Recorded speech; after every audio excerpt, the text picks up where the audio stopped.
야담 이야기. 백 하나 바꾸면 가정이 화목해집니다. 옛날 어느 곳에 김서방네와 이서방네가 이웃해서 살았습니다. 두 집 다 식구수도 그만그만하고 가진 살림도 그만그만한데 딱 한 가지 다른 게 있었습니다. 그게 뭔고 하니 김서방네는 식구들이 서로 사이가 나빠서 허구한 날 싸우면서 살고, 이서방네는 식구들이 서로 사이가 좋아서 날마다 웃으면서 살았습니다. 동네 사람들도 두 집안 사정을 다 알아서 우지건 뚝딱 싸우는 소리만 나면 또 김서방네 집에서 싸움을 하는 게로군 하고, 와그르르 웃는 소리만 나면 이서방네 집에서는 또 재미난 일이 생겼나 보군 하고 사람들이 말하였습니다. 하루는 김서방네 소가 온 동네 밭을 휘젓고 다니며 곡식을 다 망쳐놨습니다. 김서방이 풀 먹이느라 소를 언덕 위에 메어 놓았는데 식구들이 안 보는 사이에 소가 고삐를 풀고 달아난 거였습니다. 식구들이 억지로 소를 붙잡아 외양간에 메어 놓고 나서 대판으로 싸움을 벌이는데 서로 내가 옳으니 내가 그르니 하고 싸우는데, 이 여편네야 아침에 소여물을 어떻게 주었길래 소가 배고파 날뛰게 만들어 김서방은 아내를 나무라고, 너는 눈을 어디에 달고 다니기에 소 코 밑에서 빨래를 하면서 고기 푸는 것도 못 봤니? 아내는 며느리를 나무라고. 당신은 못하는 사람이 소가 풀을 다 뜯어먹도록 옮겨 매지도 않고 그냥 뒀어요. 며느리는 제 남편을 나무라고. 아버지도 참, 진작에 소고삐를 단단히 메어뒀으면 이런 일이 생기지 않았을 거다네요. 아들은 제 아버지를 나무라고 이러느라고 옥신각신 분주하게 싸웠습니다. 한참 동안 그렇게 티격태격 실쭉셀쭉하다가 김서방이 가만히 생각해보니 이웃에 사는 이서방네는 무슨 재주로 싸움 한 번 하는 일 없이 화목하게 잘 사는가 싶어 이서방네 집에 찾아가서, 자네 집 식구들은 무슨 재주로 1년 가야 싸움 한 번 없이 그리 화목하게 잘 사는가? 우리 집에서는 오늘도 대판으로 싸움이 났다네. 했더니 이서방이 그래, 오늘은 무슨 일로 싸웠는가? 하고 물었습니다. 그래서 소가 고삐를 끊고 달아난 일 때문에 싸웠다고 했더니 이서방이 허 웃으면서 우리 집 식구들이 어떻게 하는지 잘 보게 하더니 마당에 메어 놓은 소를 일부러 고삐를 풀고 엉덩이를 때려 내쫓았습니다. 소가 마구 돌아다니니까 온 식구가 여기저기서 달려나와 붙잡아가지고 마당에 도로 메어 놓고 나서 한자리에 모였습니다. 이제는 이서방네도 별 수 없이 대판으로 싸움이 나겠지 했더니 웬걸 싸움은커녕 큰 소리 한 번 안 나왔습니다. 그러더니 이서방이 말했습니다. 내가 소고삐를 단단히 메어 두지 않는 것이 잘못이오. 이서방이 이렇게 자기를 탓하니까, 웬걸요, 내가 아침에 여물을 든든히 먹였더라면 소도 더 얌전했을 텐데 다 내 잘못이오. 아내는 이렇게 자기를 탓하고. 어머님, 그런 말씀 마세요. 제가 우물가에 있으면서 소를 빨리 잡지 못한 탓이에요. 며느리는 이러고. 아니요, 내가 점심 먹고 소를 풀밭에 옮겨 메어 놓는다는 게 그만 깜빡했어. 다 내 잘못이오. 이러면서 모두들 다 자기 탓이라고 말했습니다. 그래서 싸움이 날 리가 없었습니다. 서로 자기 탓이라고 우기다가 금세 와그르르 웃음이 터졌습니다. 그걸 보고 김서방이 무릎을 치면서 집으로 황급히 돌아갔습니다. 내 탓에서 내 탓으로 획 하나 바꿨을 뿐인데 이렇듯 화목한 가정이 될 수 있는 것은 서로에 대한 배려입니다. 여러분들도 획 하나 바꾸면 화목한 가정을 이룰 수 있습니다. 떡부스러기 한 줌에 돈자루를. 옛날에 돈 많은 부자 양반과 그 집에 머슴 사는 총각이 있었습니다. 부자는 돈 모으는 걸 낙으로 삼고 커다란 자루에 돈을 넣어두고 허구한 날 돈만 들여다보며 살았습니다. 돈자루에 돈이 점점 불어가는 것을 낙으로 삼고 입만 떨어지면 돈 하고 눈만 떨어지면 돈자루부터 찾고 행여 누가 훔쳐갈세라 잘 때도 돈자루를 베고 자고 이러면서 살았습니다. 이렇게 돈 하면서 사니까 자연히 인색할 수밖에 없었습니다. 한 푼이라도 아끼려고 별의별 짓을 다해 머슴에게 밥을 준다는 것이 쌀이 아까우니까 강냉이로 떡을 만들어주는데 그것도 많이 주는 게 아니라 하루에 딱 3개, 아침에 하나, 점심에 하나, 저녁에 하나씩 주고 말았습니다. 더러 머슴이 몸이 아파서 일을 못하는 날에는 그나마 강냉이 떡도 주질 않았습니다. 그만큼 인색했습니다. 이러니 머슴은 강냉이 떡에 목을 매고 그저 그것 아니면 죽는 줄 알고 살았습니다. 부자가 돈 모으는 것처럼 강냉이 떡을 모으는데 끼니 때마다 떡부스러기 떨어지는 것을 주어서 볕에 바짝 말려가지고 자루에다 넣어뒀습니다. 부자가 그러는 것처럼 잘 때도 떡자루를 끼고 자고 눈만 떨어지면 떡자루를 들여다보면서 자루에 떡부스러기가 점점 모이는 걸 낙으로 삼고 살았습니다. 부자는 머슴이 떡부스러기를 모으는 것을 보고 박장대소를 하면서 비웃기를 이 어리석은 놈아 그깟 떡부스러기를 모아서 어디에 쓰겠다는 거냐. 그것 한 자루 다 채워야 돈 한 푼만 하겠느냐 라고 말하였습니다. 그러나 머슴은 그러나마나 떡부스러기를 모아서 한 자루를 다 채웠습니다. 그런데 그해 여름 장마 때 비가 너무 많이 왔습니다. 많이 와도 이만저만 온 게 아니고 아주 하늘에 구멍이 뚫린 것처럼 왔습니다. 한 달 내리 비가 쏟아붓는데 처음에는 논밭이 물에 잠기더니 다음에는 길이 잠기고 그 다음에는 집이 물에 잠겼습니다. 이렇게 되니 온 동네 사람들이 산 꼭대기로 피난을 갔습니다. 물을 피해 산으로 올라가는 사람이 집을 떠매고 갈 수가 있나. 집집마다 제일 귀한 것 하나씩만 메고 지고 갔습니다. 부자와 머슴도 피난을 갔는데 부자는 돈자루가 제일 귀하니까 돈자루를 짊어지고 가고 머슴은 떡자루가 제일 귀하니까 떡자루를 짊어지고 갔습니다. 산꼭대기에 올라가서 자리를 잡고 앉았는데 하루 이틀이 지나도 물이 줄어들 기미가 안 보였고 사흘 나흘이 지나도 그대로였습니다. 그러니 당장 급한 게 먹을 것이었습니다.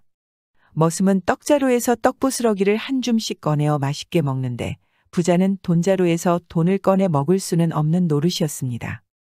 부자는 머슴 옆에 앉아서 떡부스러기를 한 줌 나누어 주기를 기다렸지만은 머슴은 주인이 배를 고른 걸 아는지 모르는지 저 혼자만 먹었습니다. 그것 좀 달라고 하자니 주인 체면이 말이 아닐 것 같고 그래서 배고픈 걸 참고 견뎠습니다.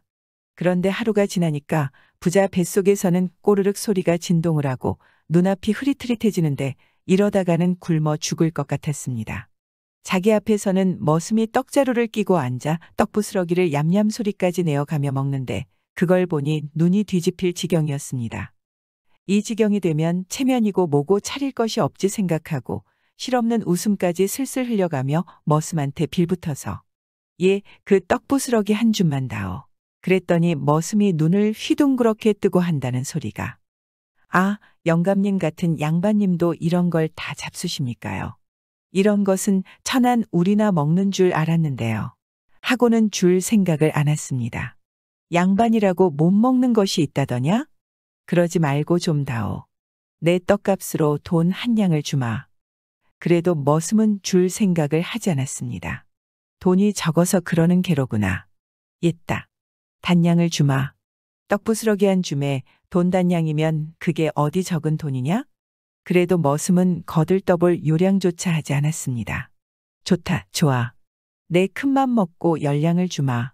그래도 머슴은 못 들은 척 떡부스러기만 얌얌 먹고 있었습니다. 그러면 30량이면 되겠느냐? 그래도 묵묵부답이었습니다. 그러면 50량. 논 한마지기 갑시다. 그래도 묵묵부답이었습니다. 그러면 100량. 그러면 1000량. 그래도 대답이 없었습니다. 1000량을 준다는데도 싫다니 무슨 방도가 있나 생각하고 할 수 없이 쫄쫄 굶으며 하루를 더 보냈습니다. 그 다음 날이 되니 부자는 더는 못 견딜 지경이 됐습니다. 배는 고플 대로 고파서 창자가 뒤틀리고 눈앞에 헛것이 왔다 갔다 하는데 이러다가는 곧 숨이 넘어갈 것 같았습니다. 그런데 옆에서는 머슴이 입맛까지 다셔가며 떡부스러기를 얌얌 먹고 있으니 이건 뭐 미칠 지경이었습니다. 그래서 부자가 돈자루를 통째로 머슴에게 갖다 안기면서 싹싹 빌었습니다. 아이고 얘야. 이 돈자루 다 줄 테니 제발 그 떡부스러기 한 줌만 다오. 그제야 머슴이 못 이기는 척 돈자루를 받고 떡부스러기를 집어주었습니다. 부자는 애지중지하던 돈자루를 제 입으로 돈 한 푼보다 못하다고 한 떡부스러기 한 줌하고 바꾼 셈이었습니다. 다음 날 마을에 물이 빠져서 다시 돌아갈 수 있게 되었습니다. 그런데 머슴은 돈자루를 갖고 다른 마을로 갔습니다. 도둑질을 배운 형, 불도를 닦은 아우. 옛날 어느 곳에 한 호러미가 어린 아들 둘을 데리고 살았습니다. 혼자 몸으로 아들 둘을 키우려니 얼마나 고생이 많았겠습니까? 그래도 어머니는 고생을 낙으로 삼고 삭바느질의 날품팔이로 한 푼 두 푼 돈을 모아가며 두 아들을 잘 키웠습니다. 그렇게 아들을 키워서 형의 나이 17살, 아우의 나이 15살이 되었을 때 어머니가 두 아들을 불러놓고 사내가 큰일을 하려면 집안에만 틀어박혀 있어서는 안 된다. 너희도 이제 나이가 들 만큼 들었으니 집을 떠나 제주껏 공부를 하고 오너라. 내 그동안 한 푼 두 푼 모아놓은 돈을 나누어 줄 터이니 그것으로 10년 동안 공부를 하고 10년이나 지나거든 돌아오너라. 하고 돈꾸러미를 하나씩 내줬습니다. 아들들은 어머니한테 하직 인사를 하고 집을 떠나 제각기 갈 길로 갔습니다. 그러고 난 뒤에 어머니는 혼자서 온갖 굳은 일을 하면서 10년이 되기를 기다렸습니다. 그럭저럭 10년이 되어서 아들 둘이 돌아왔는데 참 훤칠한 장골이 되어서 왔습니다. 셋이서 반갑다고 얼싸안고 그동안 잘 지냈느냐, 고생이 얼마나 많았느냐 이렇게 인사를 나누고 나서 그래, 그동안 어디 가서 무엇을 배워왔느냐? 하고 어머니가 물었습니다. 그랬더니 형은 몹시 부끄러워하면서 그동안 배운 거라고는 도둑질하는 술수밖에 없습니다. 하고 아우는 불도를 닦아 부처님의 영험하신 힘을 빌리는 재주를 배워 가지고 왔습니다. 라고 말하였습니다. 듣고 보니 형은 참 안 배우느니만 못한 재주를 배워왔고 아우는 참 좋은 공부를 해왔다고 어머니는 생각을 했습니다. 그때가 마침 섣달 금음날이라 집집마다 설 쉴채비가 한창인데 이 집에는 미처 설 음식을 장만하지 못했습니다. 그래서 어머니가 걱정을 하니 두 아들이 슬그머니 밖으로 나가 먼저 형이 동네를 한 바퀴 휘돌아보고는 그 동네에서 제일 큰 부자 양반집 앞에 가서 뭐라고 중얼중얼하더니 가난한 집 앞에 가서 또 뭐라고 중얼중얼했습니다. 이렇게 집집마다 돌아다니면서 중얼중얼하고는 마지막으로 자기 집 앞에 와서 중얼중얼했습니다. 그런데 몇 분 후 온 동네가 발칵 뒤집혔습니다. 쌀이 없어 설 음식을 장만 못한 집에서는 갑자기 어디서 왔는지 쌀이 한 말씩 두 말씩 턱턱 생기고 돈이 없어 설빔을 장만 못한 집에서는 갑자기 어디서 왔는지 돈이 10냥씩 20냥씩 턱턱 생겼습니다. 형제네 집에도 쌀 한 말과 돈 10냥이 생겼습니다. 그러니 집집마다 놀라고 기뻐하느라고 야단법석이 났습니다. 그런데 부자 양반 집만은 아무 일이 없는 것처럼 조용했습니다. 어머니가 놀라서 이게 어찌 된 일이냐고 물으니 제가 방금 동네를 한 바퀴 둘러보니 집집마다 쌀이 없고 돈이 없어서 한숨 소리가 끊이지 않는데 유독 부자 양반네 집만은 곳간에 쌀이 썩어나고 동괴의 돈이 곰팡이가 필 지경이었습니다. 그래서 못된 술수를 조금 부려 부자 양반네 쌀과 돈을 어려운 집에 얼마간 나누어 준 것뿐입니다. 라고 형은 말하였습니다. 그 말을 듣고 어머니가 말없이 고개를 끄덕끄덕했습니다. 아우도 형처럼 동네를 한 바퀴 휘돌면서 여기저기 집집마다 기웃거리며 살피더니 어느 다 찌그러져가는 초가집 앞에서 걸음을 멈추고 연부를 막 외웠습니다. 한참 동안 연부를 외우고 나서 집으로 돌아오더니 어머니더러 어머니, 제가 방금 부처님의 힘을 빌려 좋은 설 음식을 장만해 놓았습니다. 어서 솥뚜껑을 열어보세요. 라고 아우는 기뻐하면서 말하였습니다. 어머니가 솥뚜껑을 열어보니 아까까지만 해도 비어있던 솥 안에 커다란 대구 한 마리가 솥이 넘치게 들어있었습니다. 어머니가 놀라서 어찌 된 일이냐고 물었습니다. 그랬더니 아우는 제가 방금 동네 여기저기를 다니다 보니 마침 한 집에 좋은 대구 한 마리가 있기에 부처님의 힘을 빌려 어머니 드리려고 여기에다 놓은 것입니다. 라고 말하였습니다. 그 말을 듣고 어머니가 아우를 크게 야단을 쳤습니다. 마지는 비록 도둑질을 배웠다고 하나 그 재주를 옳은 일에 쓰는데 너는 어찌 그 좋은 재주를 잘못 써서 부처님을 욕되게 하느냐. 그 대구는 부모도 없이 늙은 할아버지를 모시고 사는 아이가 하라는 집 병 고칠 약에 쓰려고 장에 가서 사오는 것을 내가 어제 봤느니라. 그 불쌍한 아이 것을 훔쳐다가 우리 식구가 먹자는 게냐. 그런 짓을 하고도 부끄럽지 않으냐? 그래서 아우는 제 잘못을 뉘우치고 대구를 도로 아인의 집에 돌려줬습니다. 그리고 그 다음부터는 형제가 모든 재주를 옳은 일에만 쓰고 살았습니다.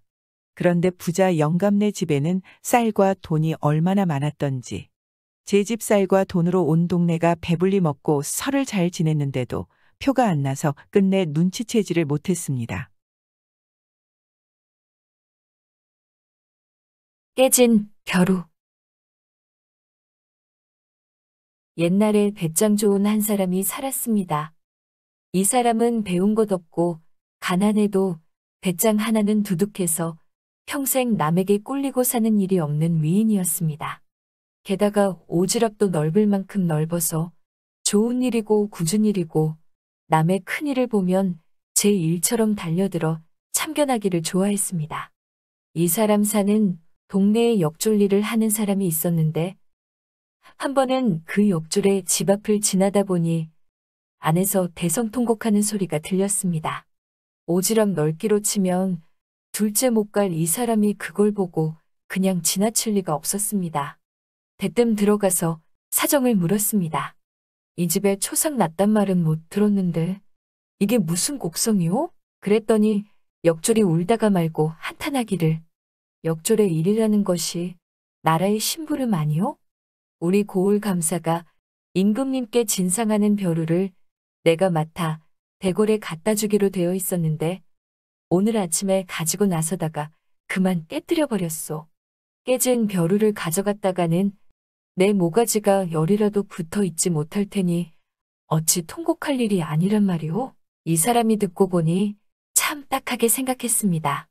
그런데 이 사람이 무슨 공리를 했는지 그런 일이라면 아무 걱정 말고 나한테 맡기시오.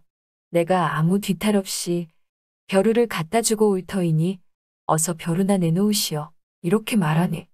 역졸한테야 그보다 더 고마운 말이 어디 있나 생각해서 얼른 벼루를 내놓았습니다. 이 사람은 벼루를 비단보에 잘 싸가지고 어깨에 메고 한양으로 올라갔습니다. 올라가서는 대궐로 가는 것이 아니라 딴 데로 갔는데 그때 한창 새도가 하늘을 찌르는 정승집으로 갔습니다. 떵떵거리는 정승집이니 그 위세가 대단했습니다.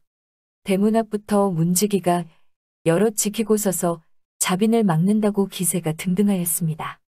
이 사람이 다짜고짜 정승집 대문을 지키는 문지기들 앞에 가서 너희들은 어서 나를 대궐로 인도하여라 하고 거만히 뚝뚝 떨어지게 호령을 했습니다. 문지기들이 보니 모 행색도 후줄근한 시골뜨기가 보따리를 어깨에 메고 나타나서 큰 소리를 뻥뻥 치는 것이 참 어이가 없었습니다. 그랬어, 너는 뭐하는 놈인데 여기 와서 행악질이냐? 이 댁이 누구 댁인지 알고나 하는 짓이냐? 하고 욕을 퍼부어댔습니다. 그럴수록 이 사람은 더 거만하게 버티고 서서 험악한 말을 마구 퍼부어댔습니다. 그러니 자연히 옥신각신 싸움이 벌어졌고 문지기들 여럿이 달려들어 밀고 당기고 하는 중에 그만 이 사람이 일부러 벌떡 넘어지면서 대성통곡을 냈습니다. 아이고, 이 불안당 같은 놈들이 임금님 벼루를 깨뜨렸네. 아이고 아이고. 임금님 벼루라는 말에 문지기들이 깜짝 놀라. 아무리 새도 있는 정승집 문지기라고 해도 임금님이라는 말에 기가 안 죽을 수 있나. 그만 겁을 먹고 정승에게 달려가 이러이러한 놈이 와서 옥신각신하다가 임금님 벼루를 깨뜨렸다고 고해 바쳤습니다. 정승도 들어보니 예사실이 아니어서 이 사람을 불러들였습니다. 어찌된 일인지 자초지종을 말하여라. 아이고, 대감 저는 아무고을 감사의 부탁으로 귀한 벼루를 대궐에 가지고 가는 참이었는데 이댁 문지기 놈들이 그만 벼루를 깨뜨려 놓았습니다요. 이 일을 어찌하면 좋겠습니까? 정승이 가만히 생각해 보니 이 일이 알려지는 날에는 저한테 허물이 돌아올 것 같았습니다. 저희 집 문지기들이 벼르를 깨었으니 주인한테 허물이 안 돌아올 수 있나. 그래서 좋은 말로 이 사람을 달랬습니다. 이왕지사, 일이 이렇게 된 것을 어쩌겠느냐. 내 그 고을 감사에게 사람을 보내 뒤탈이 없도록 해줄 터이니 너는 이 일을 모르는 것으로 하고 그만 내려가도록 해라. 이제 역줄 목숨을 구했다고 생각을 하다가 한 가지 더 꾀가 생각이 났습니다. 대감께서 뒤탈이 없도록 해주신다니 고맙습니다마는 만약 이 일이 임금님께 알려지는 날이면 제 모가지가 100개라도 살아날 길이 없으니 저는 이 길로 아주 멀리 가서 숨어 살아야겠습니다. 그런데 당장 노저가 없어서 한 걸음도 뗄 수가 없으니 어찌하면 좋습니까? 이러고 능청을 떠니 정승이 잠깐 생각을 하더니 돈냥깨나 준비해서 쥐어줬습니다. 그래서 참 애매한 목숨 하나 구하고 저도 횡재를 해서 잘 살았다는 이야기입니다. 과부 며느리가 시아버지 장모된 사연? 옛날 어떤 집에서 외아들을 장가보내 며느리를 보았는데 손주도 못 보고 외아들이 그만 병에 걸려 죽었습니다. 그런데 얼마 안 있어 안주인도 죽었습니다. 이러니 식구라고는 달랑 시아버지와 과부 며느리만 남게 되었습니다. 결국 홀시아버지하고 청산과부 며느리만 사는 거였습니다. 그런데 이 며느리가 효성이 지극해서 홀시아버지를 참 끔찍이도 잘 모셨습니다. 아침 저녁 문화는 물론이고 추우면 추울세라, 더우면 더울세라, 어디 불편한 데는 없는지 밤낮으로 공대하기를 지극정성으로 모셨습니다. 이러해서 동네 사람들에게 칭송이 자자했습니다. 그런데 시아버지는 며느리가 청춘에 혼자 되어 저 같은 늙은이 때문에 고생하는 것이 너무 딱해서 마음이 편치를 않아 했습니다. 밥을 먹어도 돌을 씹는 것 같고 잠을 자도 가시방석에 누운 것만 같았습니다. 자기만 아니면 며느리가 홀가분하게 개가해서 팔자를 고칠 수도 있을 터인데 자기 때문에 저러고 사는 것 같아서 하루하루 마음이 아팠었습니다. 그래서 하루는 며느리를 불러다 놓고 조용조용 타일렀습니다. 얘야, 며느라가 내 말 좀 들어보아라. 내가 나 때문에 이리 고생하는 걸 보기가 참 괴롭다. 너같이 젊은 나이에 어찌 그리 살겠느냐. 나는 살 날도 멀지 않았으니 내 걱정일랑 말고 어서 좋은 자리 찾아서 잘 살도록 해라.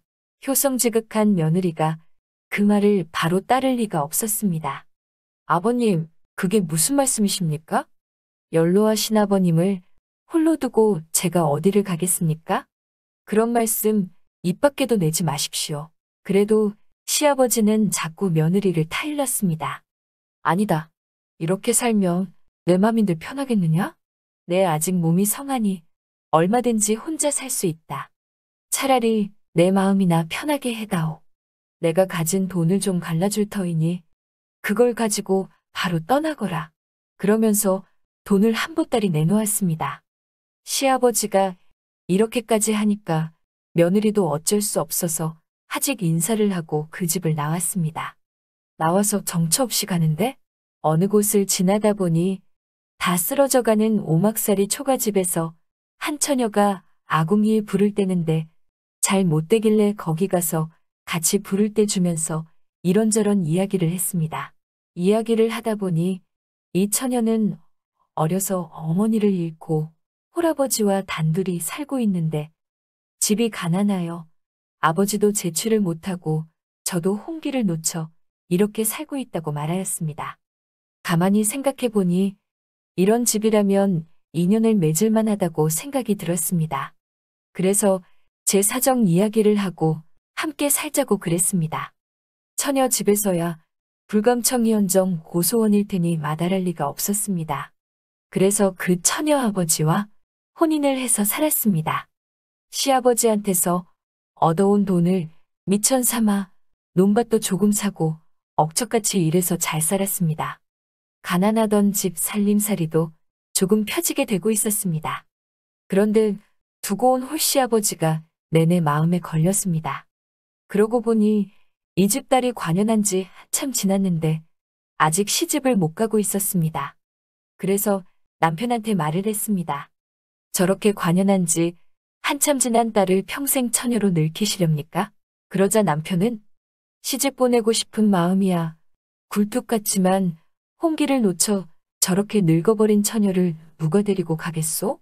그래서 전에 같이 살던 시아버지 말을 했습니다. 시아버지가 혼자 살고 있는데 비록 나이는 많지만은 심덕이 후하고 살림살이도 먹고 살만하니 그리로 시집 보내면 어떻겠느냐 하고 말하였습니다.